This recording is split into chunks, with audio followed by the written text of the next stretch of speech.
السلام علیکم ورحمۃ اللہ تعالی وبرکاتہ۔ الحمد للہ رب العالمین والعاقبۃ للمتقین والصلاة والسلام علی سید الانبیاء والمرسلین وعلی آلہ واصحابہ اجمعین، اما بعد فاعوذ باللہ من الشیطان الرجیم، بسم اللہ الرحمن الرحیم۔ ان اولیاؤہ الا المتقون۔ صدق اللہ مولانا العظیم وصدق رسولہ النبی الامین المتین الکریم، ونحن علی ذلک لمن الشاہدین والشاکرین والذاکرین والحامدین والحمد للہ رب العالمین۔ آئیے ہم اور آپ سب سے پہلے حضور سرور کائنات، فخر موجودات، باعث تخلیق کائنات، احمد مجتبی محمد مصطفیٰ صلی اللہ علیہ وسلم کی بارگاہ بے کس پناہ میں جھوم کر درود و سلام کا نذرانہ عقیدت پیش کریں اور پڑھیں اللہم صلی علی سیدنا و مولانا محمد معدن الجود والکرم وآلہ الکرام وابنہ الکریم وبارک وسلم صلاة و سلاما علیک یا رسول اللہ صلی اللہ تعالی علیہ وسلم۔ عزیزان ملت اسلامیہ، جیسا کہ آپ سب جانتے ہیں کہ ہم اور آپ یہاں پر آج حضور مفسر قرآن، محسن سورت، ثانی سرکار ربانی سید محمد مقصود غازی ربانی رحمۃ اللہ تعالی علیہ کی بارگاہ میں خراج عقیدت پیش کرنے کے لیے حاضر آئے۔ اللہ تبارک و تعالی ہماری اس حاضری کو اپنی بارگاہ میں قبول فرمائے اور ہماری اس محفل کو آخرت میں ہمارے لیے ذریعہ نجات بنائے۔ حضور مفسر قرآن کے نقش قدم پر ہمیں چلنے کی توفیق عطا فرمائے، ان کے بتائے ہوئے چلے ہوئے راستے پر چلنے کی توفیق عطا فرمائے۔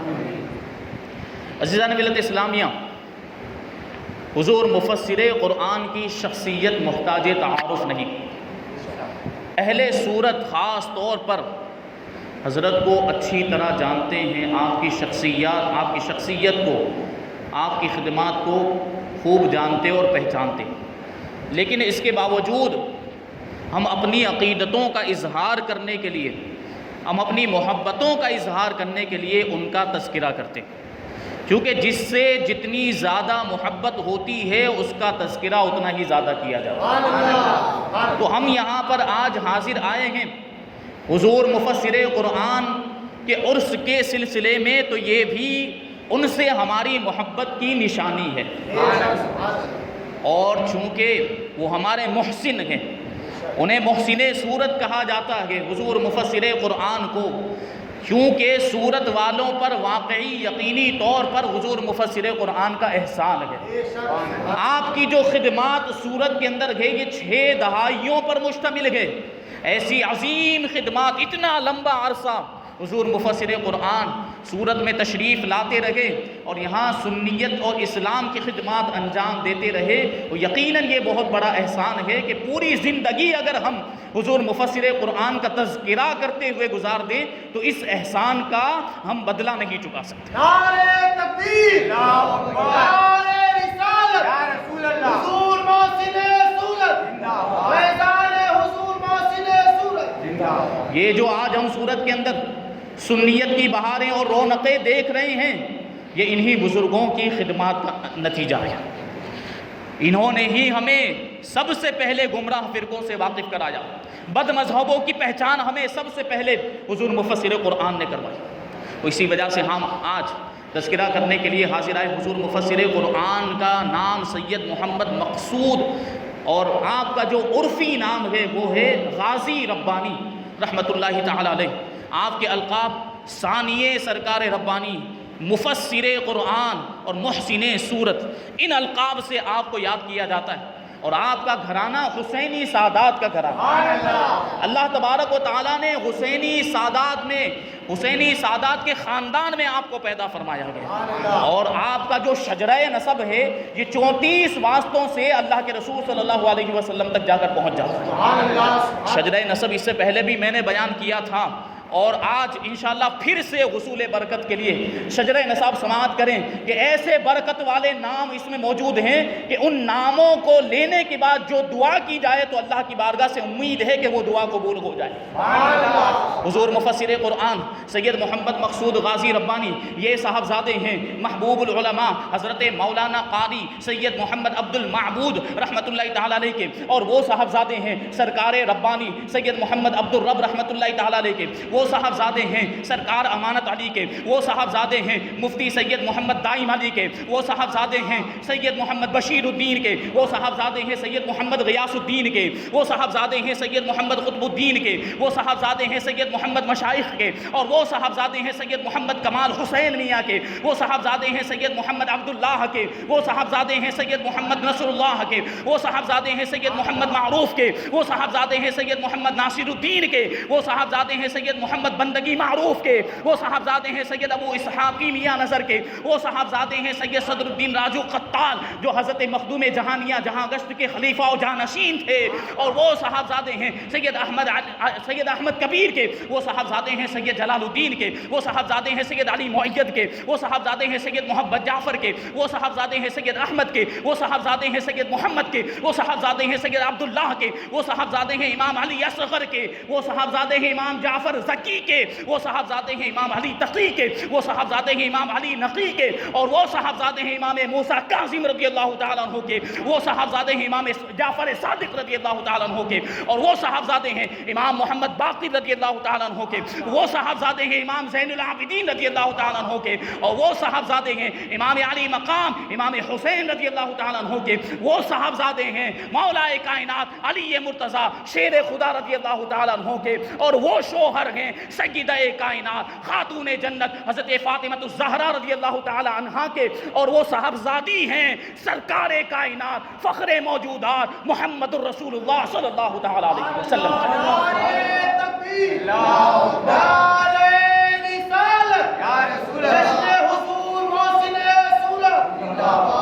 ایسا عظیم خاندان، اس خاندان میں آپ دیکھیں تو ائمہ اہل بیت بھی ہیں، بڑے بڑے علماء کرام بھی ہیں، مشائخ اعظام بھی ہیں، بزرگان دین بھی ہیں، ایسی عظیم شخصیات آپ کے خاندان کے اندر موجود ہیں. اعلیٰ حضرت فرماتے ہیں تیری نسل پاک میں گئے بچہ بچہ نور کا، تیری نسل پاک میں گئے بچہ بچہ نور کا، تو ہے عین نور تیرا سب گھرانہ نور کا. یہ شان، یہ عظمت، ایسا عظیم شان و شوکت والا خاندان اللہ تبارک و تعالیٰ نے حضور مفسر قرآن کو عطا فرمایا.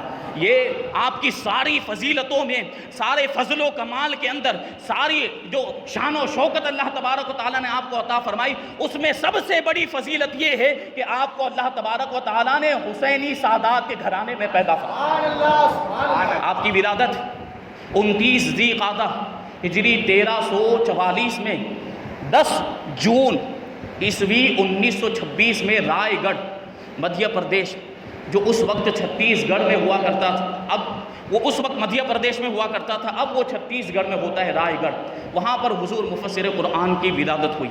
ابتدائی تعلیم والد ماجد سے حاصل کی، اور جب 4 سال 4 مہینے 4 دن کی عمر ہو گئی تو بزرگان دین کا طریقہ ہے کہ بسم اللہ خوانی کی رسم ادا کی جاتی ہے. حضور مفسر قرآن کے والد ماجد محبوب العلماء اس وقت جامعہ نعیمیہ مراد آباد میں پڑھایا کرتے تھے، درس و تدریس کا فریضہ انجام دیتے تھے. یہ جامعہ نعیمیہ جو ہے صدر الافاضل خلیفہ اعلیٰ حضرت مولانا نعیم الدین مراد آبادی صاحب تفسیر خزائن العرفان، ان کا قائم کیا ہوا ادارہ. اس ادارے کے اندر آپ کے والد ماجد پڑھایا کرتے تھے. تو چونکہ اتنی عظیم شخصیت، آپ کو معلوم ہونا چاہیے کہ تفسیر خزائن العرفان یہ اتنی ہی مشہور ہے تقریباً جتنا کنز الایمان والا ترجمہ مشہور ہے. کنز الایمان کے ساتھ جو تفسیر عام طور پر شائع ہوتی ہے تفسیر خزائن العرفان، اس کے مفسر ہیں حضور صدر الافاضل علامہ نعیم الدین مراد آبادی رحمۃ اللہ تعالی علیہ. تو جب آپ کی عمر بسم اللہ خوانی کی ہو گئی تو آپ کے والد ماجد نے حضور صدر الافاضل کو بلایا بسم اللہ پڑھانے کے لیے، کیونکہ یہ بزرگوں کا طریقہ ہے کہ جب بچہ بولنے کے لائق ہو جاتا ہے تو تعلیم کی ابتدا ہوتی ہے اور کسی بزرگ شخصیت کو بلایا جاتا ہے، کسی عظیم شخصیت کو بلایا جاتا ہے اور ان کے ذریعے سے بسم اللہ خوانی کرائی جاتی ہے تاکہ ان بزرگ کی برکتیں بچے کی زندگی میں شامل ہو جائیں۔ اب کس کو بلایا؟ خلیفہ اعلیٰ حضرت حضور صدر الافاضل علامہ نعیم الدین مراد آبادی رحمۃ اللہ تعالیٰ علیہ کو آپ کے والد ماجد نے بسم اللہ خوانی کے لیے بلایا، اور آپ کی بسم اللہ خوانی کی جو رسم ہے، جو بڑی پیاری رسم ہے، ایسی پیاری رسموں کو ہمیں اپنانا چاہیے۔ آج جو ہمارے یہاں خرافات ہوتے ہیں چھٹی کے نام پر اور سالگرہوں کے نام پر اور دوسرے دیگر جو ہے کہ تقریبات اور فنکشن کے نام پہ جو خرافات ہوتے ہیں، ہمیں بزرگان دین کی زندگی سے سبق حاصل کرنا چاہیے۔ کیسی پیاری دیکھیں سنتیں ہیں اور کیسے پیارے طریقے ہیں ہمارے بزرگان دین کے۔ تو حضور صدر الافاضل نے سب سے پہلے حضور مفسر قرآن کو بسم اللہ پڑھائی اور آپ کی تعلیم کا آغاز فرمایا۔ اب آپ غور کریں کہ بسم اللہ کون کروا رہا ہے، بسم اللہ خوانی کی رسم کون ادا کر رہا ہے، جو خود ایک مفسر قرآن ہے۔ حضور صدر الافاضل تفسیر خزائن العرفان آپ نے لکھی ہے، اس اعتبار سے آپ بھی مفسر قرآن ہیں۔ مفسر قرآن کا مطلب ہی ہوتا ہے قرآن کی تفسیر کرنے والا۔ تو یہ جو بسم اللہ خوانی بزرگان دین کے ہاتھوں سے کروائی جاتی ہے، ان کی زبانی کروائی جاتی ہے، اس کا مقصد ہی یہ ہوتا ہے کہ ان بزرگ کی برکتیں بچے کی زندگی میں شامل ہو جائیں۔ تو صدر الافاضل کی برکتیں کس طریقے سے شامل ہوئی کہ ایک مفسر قرآن نے بسم اللہ پڑھائی تو اللہ تبارک و تعالیٰ نے بچے کو بھی مفسر قرآن بنایا۔ نعرہ تکبیر، نعرہ رسالت، فیضان حضور مفسر قرآن۔ یہ شان ہے حضور مفسر قرآن کی۔ حضور مفسر قرآن ابتدائی تعلیم حاصل کرنے کے بعد دارالعلوم قادریہ عالیہ قادریہ بدایوں شریف میں آپ نے داخلہ لیا اور وہاں پر فضیلت کی سند حاصل کی۔ پھر وہاں سے آپ لکھنؤ تشریف لائے اور لکھنؤ میں مدرسہ فرقانیہ میں آپ نے قراءت و تجوید کی تعلیم حاصل کی۔ یہ بھی آپ غور کریں کہ قرآن شریف کی تلاوت تو کرتے تھے لیکن بڑے ہی خوبصورت انداز میں قرآن پاک پڑھا کرتے تھے، مخارج کے ساتھ، تجوید کے ساتھ۔ جس طریقے سے قرآن کو پڑھنے کا حق ہے حضور مفسر قرآن اس طریقے سے قرآن کی تلاوت کیا کرتے تھے۔ تو اب ہم حضور مفسر قرآن کے ماننے والے ہیں، ہم ان کے چاہنے والے ہیں، تو ہمیں بھی چاہیے کہ قرآن مجید کو صحیح طور پر پڑھنا سیکھیں، مخرج کے ساتھ پڑھنا سیکھیں۔ یہ اب ہماری ذمہ داری بنتی، یہ ہماری حضور مفسر قرآن سے محبت کا تقاضا ہے کہ ہم قرآن کو صحیح طور پر پڑھنا سیکھیں۔ اور قرآن سے بڑی محبت، قرآن سے کیسا تعلق تھا کہ جب بھی موقع ملتا تھا، جب بھی ٹائم اور فرصت ملتی تو قرآن کی تلاوت شروع کر دیا کرتے، کبھی کبھی 2 گھنٹے تک قرآن کی تلاوت کیا کرتے اور قرآن مجید کے اندر غور و فکر کیا کرتے تھے۔ اور ایسے معاملات ہوتے ہیں کہ قرآن مجید پڑھتے پڑھتے اس کی تفسیر میں، اس کے معانی اور مفاہیم میں کھو جایا کرتے تھے۔ یہ قرآن کی تلاوت کا عالم۔ اور یہاں تک بیان کرنے والے بیان کرتے ہیں کہ کبھی کبھی حضور مفسر قرآن نیند کے عالم میں اور خواب میں بھی قرآن کی تلاوت کیا کرتے ہیں۔ ہم اور آپ کا معاملہ کیا ہے کہ خواب میں کبھی الٹی سیدھی باتیں بکتے ہیں، ادھر ادھر کی باتیں کرتے ہیں، خواب میں اگر کچھ بولتے ہیں بکتے ہیں تو ایسی ویسی باتیں ہوتی ہیں، کبھی کبھی بے تکی باتیں ہوتی، کوئی ربط و ضبط نہیں ہوتا، جو ٹوٹے ہوئے الفاظ ہوتے ہیں اس کا کوئی معنی سمجھ میں نہیں آتا۔ لیکن حضور مفسر قرآن کی شخصیت کو دیکھیں کہ اگر جو ہے کہ خواب کے اندر بھی کچھ پڑھ رہے ہیں تو قرآن کی تلاوت کر رہے ہیں، کبھی کبھی پوری صورتیں پڑھ دیا کرتے تھے اور مخارج کے ساتھ صحیح طور پر قرآن کی تلاوت کرتے تھے۔ یہ شان ہے، ایسی عظیم شخصیت اللہ تبارک و تعالیٰ نے ہم کو عطا فرمائی۔ ہم بڑے خوش نصیب ہیں صورت والے کہ حضور مفسر قرآن ہم سے محبت کرتے تھے۔ پیر سے ہر کوئی محبت کرتا ہے، پیر سے ہر مرید محبت کرتا ہے، پیر سے عوام محبت کرتی ہے، لیکن پیر کی مہربانی ہے کہ مریدوں سے محبت کرے اور چاہنے والوں سے محبت کرے۔ یہ ہماری خوش نصیبی ہے کہ حضور مفسر قرآن ہم سے محبت کرتے تھے، صورت والوں سے محبت کرتے تھے۔ یہ ان کا احسان ہے۔ اور یہ دیکھیں کیسی محبت کہ 60 سال تک حضور مفسر قرآن صورت میں تشریف لاتے رہے اور دین کی خدمت کا فریضہ انجام دیتے رہے۔ شروع میں کوئی بہت زیادہ فیسلٹی اور سہولتیں نہیں ہوتی تھی، سیکنڈ کلاس میں سفر کر کے تشریف لاتے تھے، اتنی تکلیفوں کو برداشت کر کے. اور شروع میں یہاں پر آپ کے آنے کے بعد کوئی گاڑی لے کر آپ کے استقبال کے لیے کھڑا نہیں ہوتا تھا، کوئی کار لے کر آپ کو لینے کے لیے نہیں جاتا تھا، اور بہت ہی ہائی فائی قسم کی گاڑیاں آپ کو ریسیو کرنے کے لیے نہیں جاتی. اس زمانے میں آپ سائیکل پہ سفر کر کے پروگرام کرنے کے لیے تشریف لے جاتے تھے. ایسی تکلیفوں کا سامنا کیا ہے حضور مفسر قرآن نے. جب یہ سنیت کی بہاریں ہم دیکھ رہے ہیں، یہ آپ کی محنتوں کا نتیجہ ہے، یہ آپ نے جو تکلیفیں برداشت کی ہے یہ اس کا نتیجہ ہے. یہ حضور مفسر قرآن کے ایسے احسانات ہیں سورت والوں پر. تو جب آپ نے لکھنؤ سے قراءت اور تجوید کی تعلیم مکمل کر لی تو لکھنؤ میں جو تکمیل الطب نام کا میڈیکل کالج، وہاں سے آپ نے BIMS کی تعلیم حاصل کی، ڈاکٹری کی تعلیم بھی حاصل کی. مطلب کیا ہوا کہ آپ روحانی طبیب بھی بن گئے اور جسمانی طبیب بھی بن گئے. پہلے شریعت کا علم حاصل کیا، دین کا علم حاصل کیا جس کے ذریعے سے روح کی تربیت کی جاتی ہے. پھر میڈیکل کا علم حاصل کیا، طب کا اور حکمت کا علم حاصل کیا جس کے ذریعے سے جسم کا علاج کیا جاتا ہے. تو آپ روحانی طبیب بھی ہیں اور جسمانی طبیب بھی.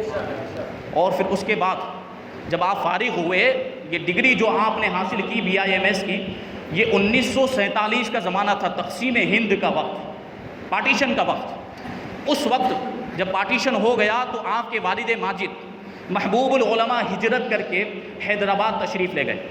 حیدرآباد اس وقت ایک الگ ریاست، ہندوستان میں اس کا شمار نہیں ہوتا تھا، ہندوستان میں اس کو شامل نہیں کیا گیا تھا. وہ نظام نواب کی وجہ سے وہ الگ اس کے معاملات تھے. اس وقت وہاں پر محبوب العلماء تشریف لے گئے تو آپ کے ساتھ حضور مفسر قرآن بھی تشریف لے گئے. اور وہاں جانے کے بعد گورنمنٹ کی طرف سے گورنمنٹ میڈیکل آفس سے آفیسر کے طور پر آپ کی تقرری ہوئی، اور 3 سال تک آپ نے یہ خدمت انجام دی. وہاں پر گورنمنٹ میڈیکل آفیسر کے طور پر آپ نے حیدرآباد میں خدمات انجام دی. پھر کیا ہوا، حیدرآباد کے قیام کے دوران ہی حضور محبوب العلماء مولانا قاری سید عبد المعبود کا وہیں پر انتقال ہوگا، پلیگ کی بیماری میں، طاعون کی بیماری میں. 49 سال کی عمر میں وہیں آپ کا انتقال ہو گیا. پھر اسی دوران حیدرآباد کو ہندوستان میں شامل بھی کر لیا گیا. تو حضور مفسر قرآن واپس اپنے وطن باندہ شریف تشریف لائے. اب یہاں آنے کے بعد آپ کی شادی بھی ہوئی، اور پھر آپ کو ناگپور سے جامعہ عربیہ کے جو ناظم اعلیٰ تھے مفتی عبدالرشید صاحب، انہوں نے آپ کو بلایا. تو ان کے اصرار پر آپ ناگپور تشریف لے گئے، اور 3 سال تک وہاں پر آپ نے درس و تدریس کا فریضہ انجام دیا. اور وہاں پر آپ کے آنے کی وجہ سے مفتی عبدالرشید صاحب نے شعبہ علاج بھی قائم کیا، علاج کا شعبہ بھی قائم کیا. اور حضور مفسر قرآن ایک طرف جہاں بچوں کو پڑھایا کرتے تھے، وہاں دوسری جانب لوگوں کا اور بیماروں کا علاج بھی کیا کرتے تھے. یہ شان تھی. پھر اس کے بعد 3 سال کی خدمات انجام دینے کے بعد حضور مفسر قرآن واپس باندہ شریف تشریف لائے. اور اس وقت آپ کے دادا جان سرکار ربانی سید محمد عبد الرب رحمۃ اللہ تعالیٰ علیہ نے آپ کو اپنی اجازت و خلافت سے نوازا. بہت ہی کم عمر کے اندر آپ کو اجازت و خلافت عطا فرمائی سرکار ربانی نے، کیونکہ آپ کے والد ماجد کا انتقال کم عمر میں ہو گیا تھا، 49 سال کی عمر میں ہو گیا تھا. تو سرکار ربانی کی ساری توجہ اور ساری شفقتیں، ساری محبتوں کا رخ حضور مفسر قرآن کی طرف ہو گیا، اور بڑی محبت کے ساتھ اور بڑی مہربانی اور شفقت کے ساتھ سرکار ربانی نے حضور مفسر قرآن کی تربیت فرمائی ہے. اسی وجہ سے آج حضور مفسر قرآن کو ثانی سرکار ربانی بھی کہا جاتا ہے کہ جو خوبیاں اللہ تبارک و تعالیٰ نے حضور سرکار ربانی کو عطا فرمائی تھی، وہی ساری خوبیاں اللہ تبارک و تعالیٰ نے حضور مفسر قرآن کو بھی عطا فرمائی. اسی وجہ سے ثانی سرکار ربانی کہا جاتا ہے آپ کو. پھر دیکھیں آپ، اللہ تبارک و تعالیٰ نے ایک ایسا عظیم مرتبہ عطا فرمایا، ایک ایسی شان و شوقت اور تقویٰ اور پرہیزگاری کا عالم. یہ آج تو کیسا معاملہ ہے کہ مرید تو تعریف کرتے ہیں، مرید تو اپنے پیر کی تعریف کرتے، اور اگر حقیقت بھی ہو تو لوگ کہتے ہیں کہ عقیدت میں تعریف کرتا ہے، محبت میں تعریف کرتا ہے. لیکن اگر کسی کی تعریف کوئی بڑا کر دے، کسی کا پیر اس کی تعریف کر دے تو پھر وہ سند اور دلیل ہو جایا کرتی ہے۔ حضور مفسر قرآن کے تعلق سے آپ نے ایک واقعہ سنا ہوگا، آپ کے متقی اور پرہیزگار ہونے کی گواہی، آپ کے تقوی اور پرہیزگار ہونے کی گواہی خود سرکار ربانی نے دی۔ سرکار ربانی کی جب عمر زیادہ ہو گئی تو آپ نے دورے بہت کم کر دیے تھے، اور کیونکہ کمزوری کے معاملات تھے اس لیے آپ سفر نہیں کرتے تھے۔ تو یو پی کا ایک شہر ہے اٹاوا، وہاں پہ سرکار ربانی تشریف لے جایا کرتے تھے، وہاں کے دورے بھی منسوخ ہو گئے۔ بہت عرصہ گزر گیا، لمبا زمانہ گزر گیا، تو وہ لوگ آپ کے دیدار کے لیے، آپ کی زیارت کے لیے بے چین اور بے قرار ہو گئے۔ تو انہوں نے سرکار ربانی کی بارگاہ میں ایک خط لکھا کہ حضور آپ تشریف نہیں لا سکتے، ہم آپ کی زیارت کے لیے بے قرار اور بے چین ہو گئے، آپ تشریف نہیں لا سکتے بزرگی کی وجہ سے، کمزوری کی وجہ سے، تو اپنے خاندان کے کسی فرد کو بھیج دیں تاکہ ہم اس سے فیض حاصل کریں۔ تو سرکار ربانی کی نظر انتخاب کسی پر اٹھی ہے تو وہ حضور مفسر قرآن، حضور مفسر قرآن کو بلایا اور ارشاد فرمایا کہ اٹاوا چلے جاؤ اور وہاں جا کے دین کی خدمت کا کام انجام دو، اور ساتھ میں اٹاوا والوں کے لیے ایک خط بھی سرکار ربانی نے آپ کو لکھ کر دیا۔ اب سرکار ربانی کا یہ خط لے کر حضور مفسر قرآن اٹاوا پہنچے۔ جب اٹاوا کے لوگوں نے حضور مفسر قرآن کو دیکھا اور وہ خط حضور مفسر قرآن نے ان کو دیا، تو اٹاوا والوں نے جب اس خط کو کھول کر دیکھا تو اس میں کیا لکھا ہوا تھا کہ اے اٹاوا کے رہنے والوں، میں نے تمہارے پاس اپنے خاندان کے سب سے زیادہ متقی اور پرہیزگار نوجوان کو بھیجا ہے، وہ میرا خلیفہ ہے، میرے بیٹے کا بیٹا ہے، تم اس سے فیض حاصل کرو۔ حضور مفسر قرآن کے تقوی اور پرہیزگاری کی گواہی خود سرکار ربانی نے دی ہے، یہ شان ہے۔ اور کبھی بھی کوئی بھی عمل دور والے ہوں یا قریب والے ہوں، حضور مفسر قرآن کا کبھی بھی کوئی بھی عمل کسی نے بھی شریعت کے خلاف نہیں دیکھا۔ یہ تقوی اور پرہیزگاری کا عالم۔ اور نمازوں کی پابندی، نمازوں کی پابندی کیسی کرتے تھے کہ جماعت کی پابندی کرتے، اور تکبیر اولیٰ بھی آپ کی نہیں چھوٹتی تھی، تکبیر اولیٰ بھی کبھی آپ کی نہیں چھوٹتی تھی۔ یہ نمازوں کی پابندی کا عالم ہے۔ اور تقوی اور پرہیزگاری دیکھیں آپ، ماسٹر عبد القادر کا بیان ہے کہ ایک مرتبہ حضور مفسر قرآن صورت میں تشریف لائے، تو ہم لوگ حضرت کو لے کر پروگرام کے لیے جانے لگے۔ ایک آٹو رکشہ میں حضرت کو بٹھایا، اور چونکہ وقت کم تھا، جلدی پہنچنا تھا، تو حضور مفسر قرآن نے رکشہ والے سے کہا کہ جلدی چلاؤ۔ اب جلدی چلانے میں اسے بریکر نظر نہیں آیا یا گڈھا تھا وہ نظر نہیں آیا، تو اس نے رکشہ کو گڈھے میں ڈال دیا، اور جس کی وجہ سے وہ گاڑی جو تھی، رکشہ جو تھی، وہ حرکت کرنے لگی۔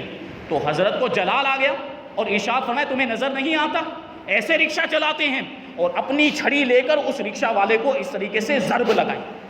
پھر آپ تو پروگرام میں تشریف لے گئے، وہ جو رکشہ والا تھا وہ حضرت کے جلال سے گھبرا گیا، خاموش ہو گیا، اس نے کچھ بولا نہیں، وہ اسی محلے کا رہنے والا تھا۔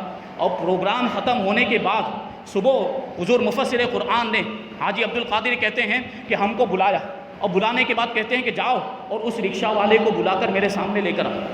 اب یہ لوگ کہتے ہیں کہ ہم گئے رکشہ والے کو بلانے کے لیے، اور اس سے کہا کہ حضرت نے تم کو بلایا ہے، حضرت نے تم کو یاد کیا۔ اب وہ جلال تو پہلے ہی دیکھ چکا تھا، وہ گھبرایا، اس نے انکار کیا کہ حضرت سے معافی مانگیے، میں نہیں آؤں گا حضرت کے سامنے، میرے اندر حضرت کے سامنے آنے کی ہمت نہیں۔ تو ہم لوگوں نے کہا کہ نہیں، حضرت نے بلایا ہے تو تم کو آنا پڑے گا۔ تو بہت ہی اصرار کرنے کے بعد ہم اس کو لے کر حضرت کے پاس آئے۔ حضرت اس وقت تاڑواڑی مسجد صلابت پورہ کے اندر تشریف فرما تھے، نماز سے فارغ ہونے کے بعد وظیفے میں مشغول تھے۔ وظیفے سے فارغ ہونے کے بعد حضرت نے ہم سے پوچھا کہ وہ رکشہ والا آیا کہ نہیں، وہ رکشہ والا تمہیں ملا کہ نہیں؟ تو ہم نے کہا حضرت ہاں یہ آ گیا۔ آپ نے ارشاد فرمایا کہ اسے میرے سامنے لے کر آؤ۔ جب رکشہ والا حضرت کے سامنے پہنچ گیا تو حضرت نے ارشاد فرمایا کہ میری چھڑی لے کر آؤ۔ اب رکشہ والے نے جب یہ سنا تو اس کے تو پسینے چھوٹ گئے کہ کل تو ایک مرتبہ لاٹھی سے مجھے مار چکے ہیں، آج پھر سے اپنی چھڑی منگائی ہے، پتہ نہیں آج میرے ساتھ کیا معاملات ہوں گے۔ تو وہ گھبرا گیا، اس کے پسینے چھوٹ گئے، لیکن معاملہ کچھ اور ہی تھا۔ حضور مفسر قرآن نے چھڑی منگائی، اور چھڑی منگانے کے بعد وہ چھڑی رکشہ والے کو دیتے ہوئے ارشاد فرماتے ہیں کہ کل اسی چھڑی سے میں نے تم کو مارا تھا، آج اسی چھڑی سے تم مجھے مار کر اپنا بدلہ لے لو۔ وہاں پہ جتنے بھی موجود تھے، دیکھیں آپ اتنے بڑے پیر ہیں، اتنے بڑے عالم دین ہیں، ہزاروں کی تعداد میں مریدین عاجزی اور انکساری کے عالم دیکھیں۔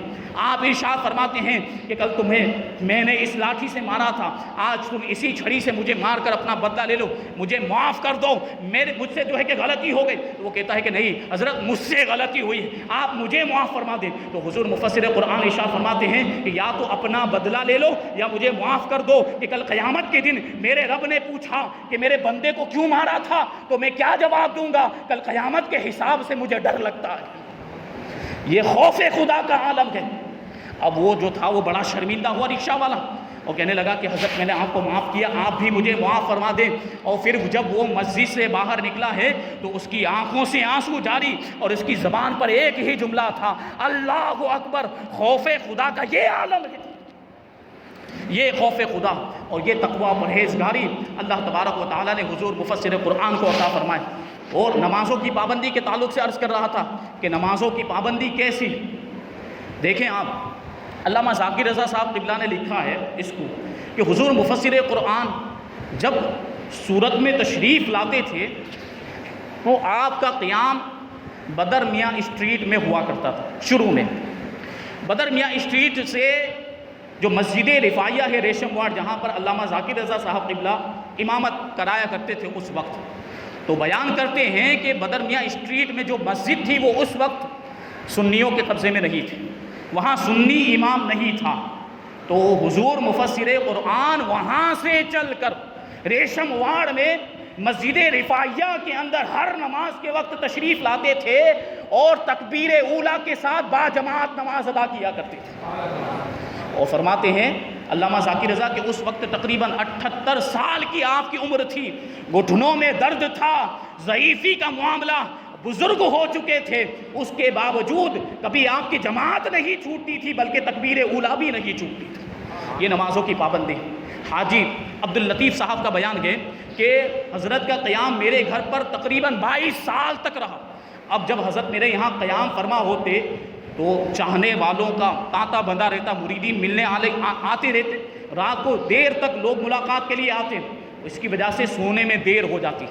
تو حاجی عبداللطیف بیان کرتے ہیں کہ میں الارم رکھ کے سوتا تھا کہ صبح الارم کے ذریعے میں اٹھ جاؤں گا اور پھر حضرت کو بھی جگا دوں۔ یہ روزانہ میں سوچ کر سوتا تھا کہ آج میں حضرت کو جگاؤں گا، لیکن جب صبح کو الارم کے ذریعے حاجی عبداللطیف صاحب کہتے ہیں کہ میں اٹھتا تھا اور حضرت کے کمرے میں جا کر دیکھتا تو یا تو حضرت مصلی پر تشریف فرما ہوتے تھے یا وضو فرما رہے ہوتے تھے۔ مجھے کبھی بھی حضرت کو جگانے کی ضرورت پیش نہیں آئی۔ رات کو لیٹ ہو جانے کے باوجود پابندی کا یہ عالم تھا کہ کسی کے جگانے کی ضرورت پیش نہیں آتی۔ یہ وہ لوگ ہوتے ہیں کہ یہ وقت کے تابع نہیں ہوتے بلکہ وقت ان کا تابع ہو جایا کرتا ہے، یہ شان ہے۔ ایک واقعہ ایسا ملتا ہے کہ حضور مفسر قرآن ایک مرتبہ ممبئی سے سورت تشریف لا رہے تھے، تو درمیان میں رات کے وقت تشریف لا رہے تھے، تو درمیان سفر کے دوران فجر کا وقت آ گیا، تو حضور مفسر قرآن نے ڈرائیور سے کہا گاڑی روکو، فجر کی نماز پڑھیں گے۔ ڈرائیور جو تھا وہ غیر مسلم تھا، اس کو سمجھ میں نہیں آیا، اس نے گاڑی نہیں روکی، گاڑی چلاتا رہا۔ اب حضرت کو جلال آ گیا، جلال میں آنے کے بعد ارشاد فرماتے ہیں کہ گاڑی یہیں پر روکو، یہیں پر فجر کی نماز ادا کریں گے، سورت نہیں جائیں گے، یہیں سے واپس ممبئی چلے جائیں گے۔ اور جلال کے عالم میں ارشاد فرمایا، اور سب گھبرا گئے، جو بھی مریدین اور سورت کے جو لوگ آپ کو لینے کے لیے ممبئی گئے وہ سب گھبرا گئے، فوراً گاڑی کو روکا گیا اور فجر کی نماز حضور مفسر قرآن نے وہی راستے میں ادا کی، وقت کے اندر ادا کی۔ اور پھر فجر کی نماز ادا کرنے کے بعد چونکہ فکر تھی تو نماز کی فکر تھی، وہ جو سارا جلال تھا وہ جلال ٹھنڈا ہو گیا، آپ کا غصہ ٹھنڈا ہو گیا۔ پھر خود ہی حضور مفسر قرآن گاڑی میں تشریف لے گئے اور خود ہی ارشاد فرمایا کہ چلو سورت چلتے ہیں، اور ارشاد فرمایا کہ آدمی نماز کے بغیر کسی بھی کام کا نہیں، جو نماز نہیں پڑھتا ہے پھر اسے کسی بھی میدان میں کامیابی نہیں ملتی۔ حضور مفسر قرآن کے بیانات میں جو تاثیر دیکھتے ہیں ہم، حضور مفسر قرآن کے بیانات کو، آپ کی تقریروں کو سن کر جو ہزاروں لوگوں کی زندگیوں میں انقلاب آ گیا، اس کی بنیادی وجہ یہ ہے کہ حضور مفسر قرآن عالم تھے، لیکن صرف عالم نہیں تھے، عالم باعمل تھے۔ یہ آپ کے عمل کا نتیجہ تھا جو اللہ تبارک و تعالیٰ نے آپ کی زبان میں تاثیر عطا فرمائی تھی۔ تو یہ دیکھیں نمازوں کی پابندی اس طریقے سے حضور مفسر قرآن کیا کرتے تھے، اور آپ کی شان و شوکت کو کتنا بیان کیا جائے، کتنی باتیں بیان کی جائیں، بہت ساری باتیں اور بہت سارے واقعات ہیں۔ حضور مفسر قرآن کو حضور حافظ ملت نے عالم ربانی کہا ہے۔ آپ کی ایک کتاب کے اندر حضور حافظ ملت جو جامعہ اشرفیہ کے بانی، جو آج اس وقت سنیوں کا سب سے بڑا ادارہ مبارک پور کے اندر ہے، اور وہاں سے جو فارغ ہوتا ہے، وہاں سے جو پاس آؤٹ ہوتا ہے، وہ اپنے نام کے آگے مصباحی لکھا کرتا ہے۔ الحمدللہ ہم کو بھی وہاں پر تعلیم حاصل کرنے کی توفیق ملی ہے، اسی وجہ سے ہم بڑے فخر کے ساتھ اپنے نام کے ساتھ مصباحی لگاتے ہیں۔ اور یہ مصباحی لگانا یہ صرف لیبل نہیں ہے، یہ حضور حافظ ملت کے فیضان کا ایک ذریعہ ہے۔ ایسی عظیم شخصیت حضور حافظ ملت نے آپ کی ایک کتاب کے اندر تقریض لکھی ہے، اور اس کے اندر حضور مفسر قرآن کو عالم ربانی کہا ہے۔ عالم ربانی کون ہوتا ہے؟ عالم ربانی وہ ہوتا ہے کہ جب اس مقام پر پہنچ جاتا ہے تو پھر اسے کتابوں کی ضرورت نہیں پڑتی ہے، بلکہ وہ اللہ کی بارگاہ سے علم حاصل کیا کرتا ہے۔ یہ شان کے فیضان کا سلسلہ اللہ تبارک و تعالیٰ کی بارگاہ سے جاری ہو جاتا ہے، بزرگان دین کے وسیلے سے، اولیاء کرام کے وسیلے سے، اور پھر دیکھیں سادات کرام کے وسیلے سے۔ محمود میاں نے مجھ سے خود یہ واقعہ بیان کیا کہ ایسا عظیم واقعہ، اس سے آپ اندازہ لگائیں کہ حضور مفسر قرآن کا مقام و مرتبہ کتنا بلند و بالا تھا۔ ایک مرتبہ کسی معاملے کے اندر پریشان ہوئے، اور بڑی جو ہے کہ کوئی مسئلہ پیش آ گیا تھا، جس کی وجہ سے بہت غمزدہ بھی تھے اور حیران و پریشان تھے۔ اسی عالم میں حضور مفسر قرآن سرکار امانت علی کے مزار پر حاضری ہوئے۔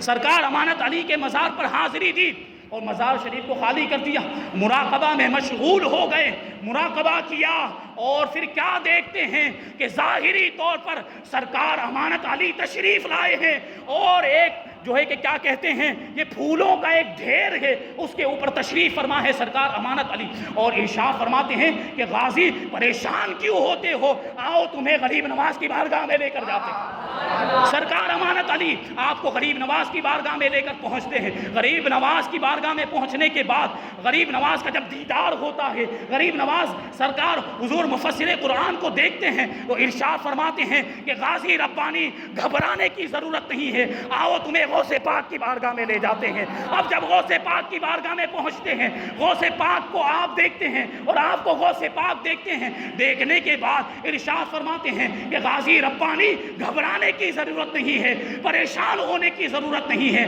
آؤ تمہیں شہنشاہ کربلا امام علی مقام امام حسین کی بارگاہ میں لے کر جاتے ہیں۔ اب وہاں سے امام حسین کی بارگاہ میں پہنچتے ہیں تو امام علی مقام امام حسین ارشاد فرماتے ہیں کہ آؤ تمہیں مولا کائنات کی بارگاہ میں لے کر جاتے ہیں۔ مولا کائنات حضرت حضور مفسر قرآن کو اللہ کے رسول صلی اللہ علیہ وسلم کی بارگاہ میں لے کر پہنچ جاتے ہیں۔ اللہ کے رسول صلی اللہ علیہ وسلم کا دیدار ہوتا ہے، آپ کی زیارت سے مشرف ہوتے ہیں، اور حضور ارشاد فرماتے ہیں کہ غازی کیوں پریشان ہوتے ہو، کیوں جو ہے کہ دنیاوی معاملات کو لے کر غم زدہ ہوتے ہو، غمگین ہوتے ہو، ابھی اللہ کی بارگاہ میں دعا کر دیتے ہیں، تمہاری ساری پریشانیاں دور ہو جائیں گے۔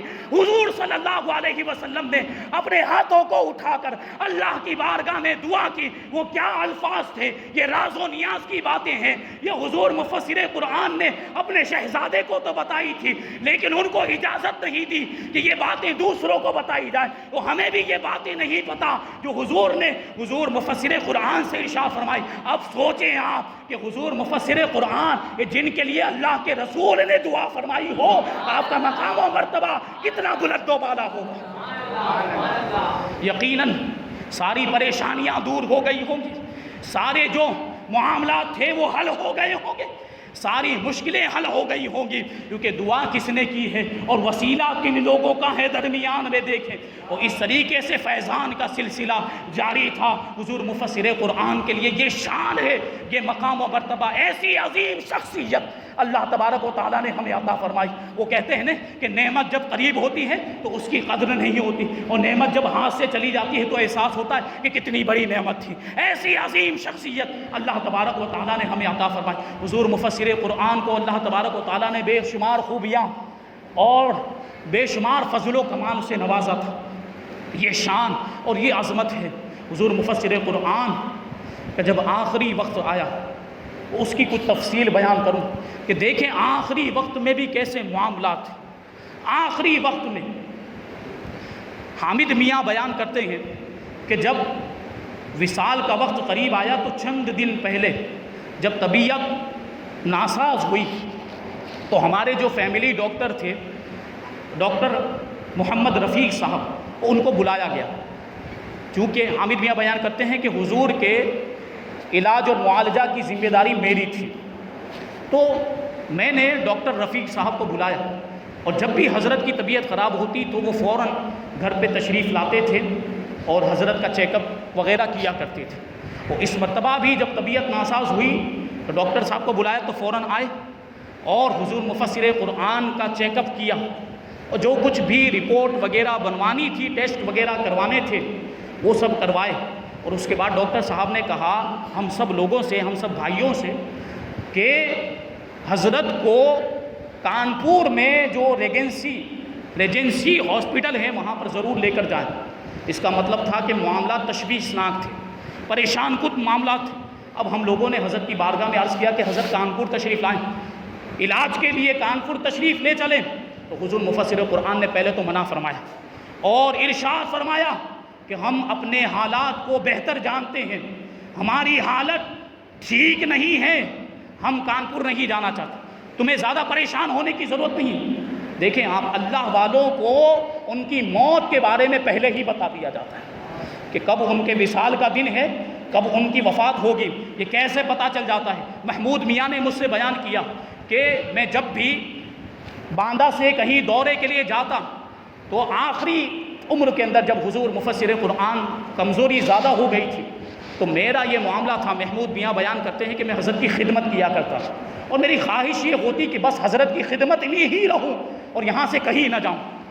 لیکن جب کبھی سورت سے فون آتا کہ حضرت تشریف لائیں، ممبئی سے فون آتا کہ حضرت تشریف لائیں، کسی اور علاقے سے دورے کے لیے فون آتے تو میں حضرت کی بارگاہ میں جاتا تو حضرت ارشاد فرماتے کہ جاؤ اور دین کا کام کرو، یہاں رہو گے تو میری خدمت کرو گے، اور دورے پر جاؤ گے تو دین کی خدمت کرو گے، یہاں رہو گے تو صرف مجھے فائدہ پہنچے گا، اور اگر دوسرے علاقوں میں سفر کر کے جاؤ گے تو پوری قوم کو فائدہ ہوگا۔ یہ ارشاد فرماتے تھے حضور مفسر قرآن اپنے شہزادے محمود میاں ربانی قدس العالی سے۔ تو حضور محمود میاں بیان کرتے ہیں کہ جب بھی میں حضرت کی بارگاہ سے کہیں دور سفر کے لیے جاتا تو میں حضرت سے وعدہ لیتا تھا کہ حضرت وعدہ فرمائیں کہ جب میں واپس آؤں گا تو آپ کو اسی حالت میں پاؤں گا۔ تو حضرت وعدہ فرماتے تھے کہ ہاں ٹھیک ہے، تم جاؤ، تم جب واپس آؤ گے تو مجھے اسی حالت میں پاؤ گے۔ یہ مومن کا وعدہ ہے، مومن جب وعدہ کرتا ہے تو اپنے وعدے کو پورا کیا کرتا ہے۔ محمود میاں کا بیان ہے کہ یہی معمول تھا کہ جب بھی میں دورے پر جاتا یہ وعدہ لے کر جاتا، اور جو آپ وعدہ فرماتے تو اسی کے مطابق واپس جب میں آتا تو آپ کی کیفیت وہی ہوا کرتی تھی۔ لیکن وصال سے چند روز پہلے مجھے سورت سے فون آیا، محمود میاں بیان کرتے ہیں مجھے سورت سے فون آیا تو میں حضرت کی بارگاہ میں حاضر ہوا۔ میں نے عرض کیا کہ حضور سورت سے بلاوا آیا اور دل نہیں چاہتا جانے کو، تو حضور مفسر قرآن نے اس مرتبہ بھی اجازت دی، جانے کا حکم دیا، لیکن تھوڑا مقید انداز میں۔ حضور مفسر قرآن نے ارشاد فرمایا کہ محمود میاں جاؤ لیکن اتوار تک واپس آ جانا۔ اتوار تک واپس آ جانا کیا مطلب ہے؟ اسی اتوار کے بعد جو پیر کا دن آیا ہے اسی دن آپ کا وصال ہوا ہے۔ تو محمود میاں بیان کرتے ہیں کہ میں آ تو گیا لیکن یہ جملہ میرے ذہن و دماغ کے اندر گھومتا رہا کہ ہمیشہ تو ارشاد فرمایا جب بھی واپس آؤ گے اسی حالت میں ہمیں پاؤ گے، اور کوئی مدت بیان نہیں کرتے تھے، لیکن اس مرتبہ حضرت نے اتوار تک کی مدت بیان کی ہے۔ اس کا مطلب یہ ہے کہ کچھ معاملات ہیں، کچھ راز و نیاز کی بات ہے۔ اب یہاں پر میں حیران و پریشان، پروگرام کرنے میں دل نہیں لگ رہا، تقریر کرنے میں دل نہیں لگ رہا۔ آخر کار جمعرات ہی کو سارے دورے منسوخ کرنے کے بعد، سارے پروگرام منسوخ کرنے کے بعد میں باندہ شریف حاضر ہو گیا، اور اسی جمعرات کے دن حضرت کی طبیعت زیادہ خراب۔ اب حامد میاں بیان کرتے ہیں کہ کانپور لے جانے کی جب بات ہوئی تو حضور مفسر قرآن نے پہلے منع کیا، لیکن جب ہم سب بھائیوں نے بہت زیادہ اصرار کیا کہ حضرت نہیں، آپ کو تشریف لانا پڑے گا علاج کے لیے، کانپور آپ کو تشریف لے جانا پڑے گا، تو ہم کسی طریقے سے حضور کو کانپور لے کر آئے۔ اب یہاں کانپور میں جو ریجنسی ہاسپٹل ہے، بڑا جو ہے کہ اعلیٰ قسم کا ہاسپٹل مانا جاتا ہے، وہاں پر جو ڈاکٹر تھے انہوں نے سب جانچا، چیک اپ کیا اور ساری رپورٹیں وغیرہ تیار کی، تو ان کی جو رپورٹیں تھیں وہ امید افزا نہیں تھیں، ان کی رپورٹیں امید دلانے والی نہیں تھیں۔ اب حضور مفسر قرآن بار بار کہہ رہے تھے کہ باندھا واپس جانا ہے، باندھا واپس جانا ہے، کیونکہ 2 دن کے بعد آپ کا قائم کیا ہوا ادارہ جس کے آپ بانی ہیں جامعہ ربانیہ، اس کا جلسہ ہونے والا تھا 2 دن بعد، تو اس کی آپ کو بڑی فکر تھی اور بار بار ارشاد فرماتے تھے کہ مجھے باندھا جانا ہے، مجھے باندھا جانا ہے۔ یہ جو واقعہ ہے یہ یہ جمعرات کے دن کا واقعہ ہے، یعنی جمعرات کو آپ کو لے جا کر کانپور میں ہاسپٹل کے اندر ایڈمٹ کیا گیا تھا، لیکن معاملہ یہ تھا کہ جوں دوا کی جا رہی تھی، علاج کیا جا رہا تھا، ویسے ویسے تکلیف بڑھتی ہی جا رہی تھی، اور حضور مفسر قرآن دوسرے دن جمعہ کا دن تھا، صبح ہی سے خاموش رہنے لگ گئے، کسی سے زیادہ بات نہیں کرتے تھے اور کچھ پڑھا کرتے تھے، آپ کے ہونٹ ہلا کرتے تھے۔ اسی دن جمعہ کے دن مغرب کے بعد میں اور چھوٹے بھائی حامد میاں بیان کرتے کہ میں اور محمود میاں حضرت کی بارگاہ میں حاضر تھے کہ حضرت نے اچانک اٹھنے کی کوشش کی، لیکن کمزوری کی وجہ سے اٹھ نہیں سکے، تو جو فولڈنگ بیڈ ہوتا ہے تو ریموٹ کے ذریعے سے اس بیڈ کو ہم نے اٹھایا اوپر، اور حضور مفسر قرآن نے کمزوری کے باوجود، نقاہت کے باوجود، بیماری کے باوجود بلند آواز سے سورہ مزمل کی تلاوت کرنا شروع کر دیا۔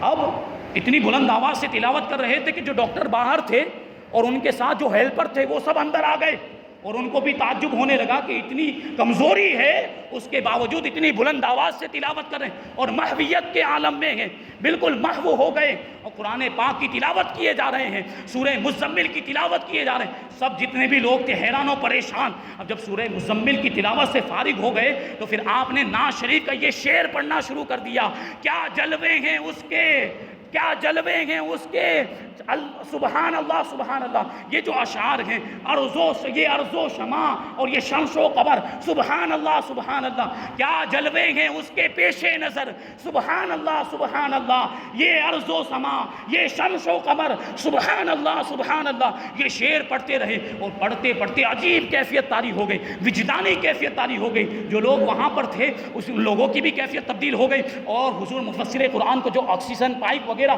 جو کچھ بھی لگایا ہوا تھا سب نکال کر پھینک دیا۔ اب ڈاکٹروں نے دوبارہ وہ آکسیجن پائپ لگانے کی کوشش کی تو ان کے ہاتھ کو جھٹک دیا، پتہ نہیں کون سے عالم میں تھے اور کس کا دیدار کر رہے تھے، اس وقت قرآن پاک کی تلاوت کر رہے تھے اور نعت شریف کے اشعار گنگنا رہے تھے۔ یہ حضور مفسر قرآن کے آخری ایام، آخری وقت۔ اب دوسرا دن جو تھا اس کے بعد والا وہ سنیچر کا دن تھا، طبیعت اور زیادہ خراب ہو گئی تو ڈاکٹروں نے کہا کہ حضرت کو ICU میں ایڈمٹ کرنا پڑے گا۔ حامد میاں فرماتے ہیں کہ ہمارے پاس ڈاکٹروں کی بات ماننے کے علاوہ کوئی چارہ نہیں تھا، تو ہم نے ان کی بات مان لی، لیکن جب حضرت کو معلوم ہوا کہ ان کو ICU میں لے جایا جا رہا ہے تو حضرت ناراض ہوئے اور ارشاد فرمایا کہ مجھے ابھی یہاں سے لے کر چلو، مجھے ابھی باندھا جانا ہے، مجھے ابھی گھر جانا ہے، مجھے یہاں نہیں رہنا، مجھے یہاں نہیں مرنا ہے، یہ وحشت ناک جگہ ہے، اگر تم اپنی ضد پر اڑے رہے تو پھر اپنے ساتھ مجھے زندہ گھر پر نہیں لے جا سکو گے۔ حضور مفسر قرآن نے یہ جملہ ارشاد فرمایا تو محمود میاں، حامد میاں بیان کرتے ہیں کہ محمود میاں بے قراری کے عالم میں روتے ہوئے، تڑپتے ہوئے حضور مفسر قرآن کے ہاتھ کو پکڑ کے عرض کرتے ہیں کہ حضرت وعدہ فرمائیں کہ آپ صحیح سلامت زندہ ہمارے ساتھ گھر تشریف لائیں گے۔ حضور مفسر قرآن نے پہلے تو وعدہ نہیں کیا، لیکن بعد میں ہمارے اصرار پر حضرت نے وعدہ کیا کہ ہاں میں زندہ تمہارے ساتھ آؤں گا، لیکن اب زیادہ دیر مت کرنا، جو کچھ بھی جانچیں بچ گئی ہیں، جو کچھ بھی ٹیسٹ کرانے باقی ہیں وہ جلدی جلدی مکمل کر لو اور تاخیر نہیں ہونی چاہیے، فوراً ہم کو یہاں سے روانہ ہو جانا ہے، میں یہاں اب زیادہ نہیں رہنا چاہتا۔ چنانچہ سارے جو فارمیلٹی تھی ہاسپٹل کی وہ سب مکمل کرنے کے بعد ہم لوگ حضرت کو لے کر کانپور سے باندھا کی طرف روانہ ہو گئے۔ اتوار کے دن حضرت باندھا شریف پہنچ گئے اور باندھا شریف پہنچنے کے بعد چہرے پر اطمینان و سکون کے آثار تھے، اور اتنی زیادہ کمزوری ہونے کے باوجود، بیماری ہونے کے باوجود، ضعیفی ہونے کے باوجود بھی اگر کوئی پوچھتا، آپ کی خیریت دریافت کرتا، تو حضرت اس وقت بھی ارشاد فرماتے الحمدللہ، اللہ کا شکر ہے۔ آخری ایام میں بھی وہ باندہ شریف تشریف لانے کے بعد اب کمزوری کا عالم یہ تھا کہ آواز بھی برابر نہیں نکلتی تھی، اور بہت کمزوری اور ضعیفی آ گئی، اور لیکن اس کے باوجود بھی چہرے پر خوشی کے آثار ظاہر، اطمینان کے آثار ظاہر تھے، کیونکہ جو بچہ، جو طالب علم پوری تیاری کر لیتا ہے، کتابوں کو یاد کر لیا کرتا ہے، سارے اسباق یاد کر لیا کرتا ہے، اسے امتحان کا خوف نہیں ہوتا۔ حضور مفسر قرآن نے پوری زندگی اللہ کی اطاعت و فرما برداری میں گزاری ہے، دین کی خدمت کرتے ہوئے گزاری، تو آج جب دنیا سے تشریف لے جا رہے تھے تو کس بات کا خوف تھا؟ اللہ کے انعام کی آپ کو امید تھی، اللہ کے فضل و کرم کی آپ کو امید تھی، اسی کے آثار اور اسی اطمینان و سکون کے آثار آپ کے چہرے سے ظاہر تھے۔ اب جب کہ وقت آ گیا، پیر کا دن آیا، پیر کا جب دن آیا تو پیر کا دن آیا، اس دن آپ کی طبیعت بہت زیادہ خراب ہو گئی۔ حضور مفسر قرآن تشریف فرما تھے اپنے کمرے کے اندر، آستانہ ربانیہ کے اندر۔ حامد میاں بیان کرتے ہیں کہ فجر کی نماز ادا کرنے کے بعد میں حضرت کی بارگاہ میں پہنچا تو حضرت نے آہٹ سے محسوس کیا کہ کوئی آیا گیا، اور ارشاد فرمایا کہ بیٹا مجھے تیمم کراؤ، مجھے فجر کی نماز پڑھنی ہے۔ آخری ایام ہیں، بستر سے اٹھنے کی طاقت نہیں ہے، اس کے باوجود نمازیں نہیں چھوٹ رہی۔ ارشاد فرماتے ہیں مجھے تیمم کراؤ، اور تیمم کے لیے ہاتھ بڑھائے، ہاتھ اٹھانے کی کوشش کی، لیکن کمزوری کا معاملہ یہ تھا کہ ہاتھ بھی اٹھ نہیں رہا تھا۔ آپ کو کسی طریقے سے تیمم کرایا گیا۔ پھر معاملہ یہ تھا کہ ہاتھ باندھنے کی بھی طاقت نہیں تھی، تو ایسے ہی ہاتھ رکھ کے پوری نماز اشاروں سے آپ نے ادا کی۔ اب نماز سے فارغ ہونے کے بعد جب تھوڑی دیر ہوئی تو پھر سے ارشاد فرمانے لگے ظہر کا وقت ہوا ہے کہ نہیں ہوا، ظہر کا وقت ہوا ہے کہ نہیں ہوا۔ جب ظہر کا وقت ہوا آپ کو بتایا گیا تو ظہر کی نماز پڑھنے لگ گئے، اور کافی دیر تک ظہر کی نماز میں مشغول رہے، ظہر کی نماز پڑھتے رہے۔ جب ظہر کی نماز سے فارغ ہو گئے تو عصر کی فکر ستانے لگی، اور کہتے رہے کہ عصر کا وقت ہوا ہے کہ نہیں ہوا، عصر کا وقت ہوا ہے کہ نہیں ہوا۔ جب عصر کا وقت ہو گیا، عصر کی نماز ادا کر لی۔ عصر کی نماز سے فارغ ہونے کے بعد حامد میاں بیان کرتے ہیں کہ ہمارے بھتیجے اور دیگر حضرت کے پوتے نواسے حاضر ہوئے، اور حاضر ہونے کے بعد عرض کرتے ہیں حضرت آپ کا حکم ہو تو نعت شریف سنائیں۔ حضرت نے سر سے اشارہ فرمایا کہ ہاں نعت شریف سناؤ۔ اب آپ کی بارگاہ میں جو ہے کہ نعت شریف آپ کے پوتے اور نواسے پڑھ رہے ہیں۔ ایک عاشق رسول اللہ کے رسول کی بارگاہ میں جا رہا ہے تو عشق کے سود کو اور عشق کی گداز کو اور بڑھایا جا رہا ہے، نعت مصطفیٰ سنا سنا کر۔ یہ شان تھی حضور مفسر قرآن کی دنیا سے تشریف لے جانے کی۔ اب معاملہ یہ عصر کی نماز بھی ہو چکی، مغرب کی نماز کا وقت آیا۔ مغرب کی نماز ادا کرنے کے بعد حضور مفسر قرآن اپنے جو ہے کہ بیڈ کے اوپر لیٹے ہوئے تھے۔ محمود میاں کا بیان ہے کہ میں نے دیکھا کہ حضرت کے ہونٹ ہل رہی ہیں، حضرت کے لبوں میں جنبش ہو رہی۔ میں نے اپنے کان کو حضرت کے ہونٹ کے قریب کیا تو اللہ اللہ کا ذکر کر رہے تھے۔ وہ ہمیں سمجھ میں آ گیا کہ پوری زندگی کا حضرت کا معمول تھا کہ مغرب کی نماز کے بعد حلقہ شریف پڑھا کرتے تھے، وہ معمول آج بھی باقی ہے۔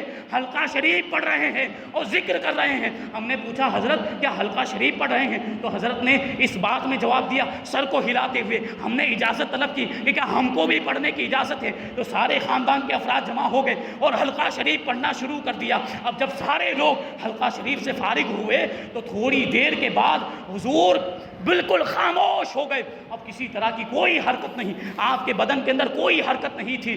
آپ جو ہے کہ پورا سناٹا طاری ہو گیا اور سب کی آنکھوں سے آنسو جاری۔ کبھی کلمے کا ورد کیا جا رہا ہے، کبھی سورتوں کی تلاوت کی جا رہی ہے، کبھی اللہ کے رسول صلی اللہ علیہ وسلم کی بارگاہ میں صلاۃ و سلام پیش کیا جا رہا ہے۔ یہی سارے معاملات چل رہے تھے کہ اچانک ہوا کا ایک ٹھنڈا جھونکا آیا۔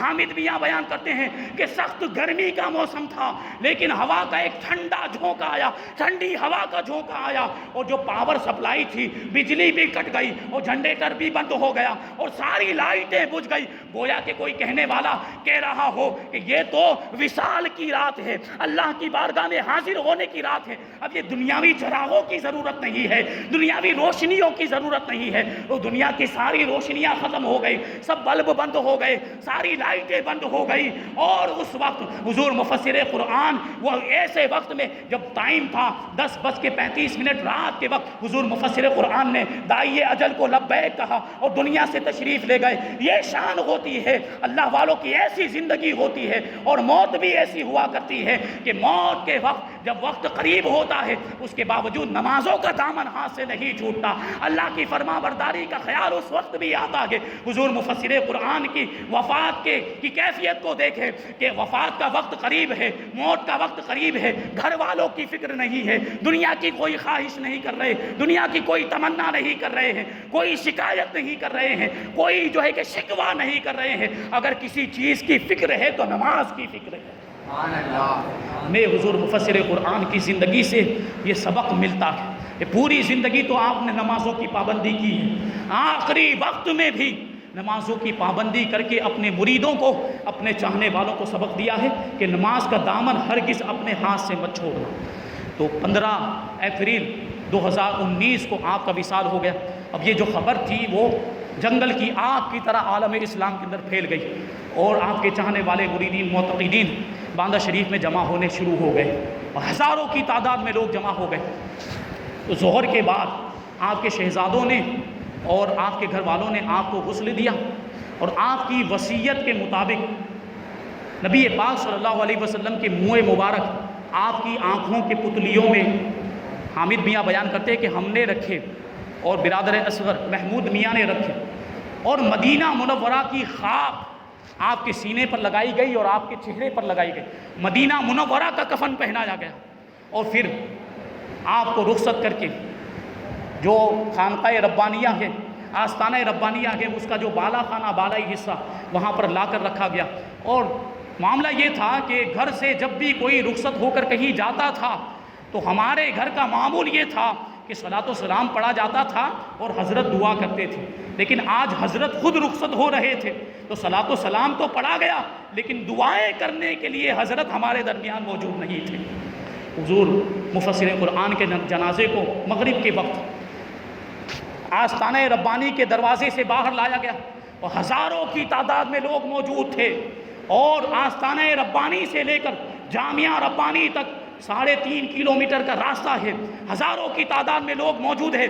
جب جنازہ روانہ ہوا تو جو مریدین تھے، جو عقیدت مند تھے، وہ نعرہ تکبیر، نعرہ رسالت کے جو ہے کہ فلک شباب نعرے لگانے لگے، فلک شگاف، اور کوئی کلمہ پڑھ رہا ہے، کوئی مفسر قرآن زندہ باد کے نعرے لگا رہا ہے، کوئی ربانی دولہ زندہ باد کے نعرہ لگا رہا ہے، اور سروں کا ایک سمندر ہے۔ ایسا محسوس ہو رہا تھا کہ سروں کا سمندر ہے، اور حضور مفسر قرآن کا جنازہ اسی سمندر میں تیرتا ہوا آگے بڑھتا جا رہا ہے۔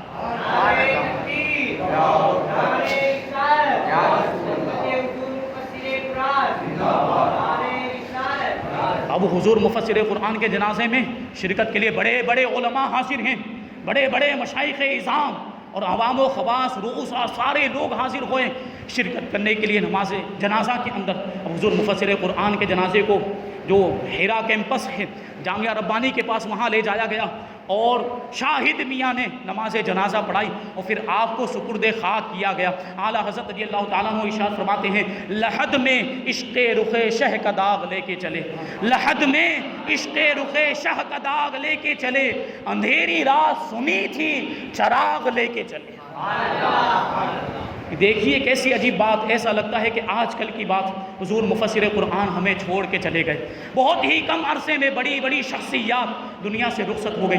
پہلے حضور تاج الشریعہ چلے گئے، پھر حضور مفسر قرآن چلے گئے، پھر حضور اشرف الفقہاء چلے گئے۔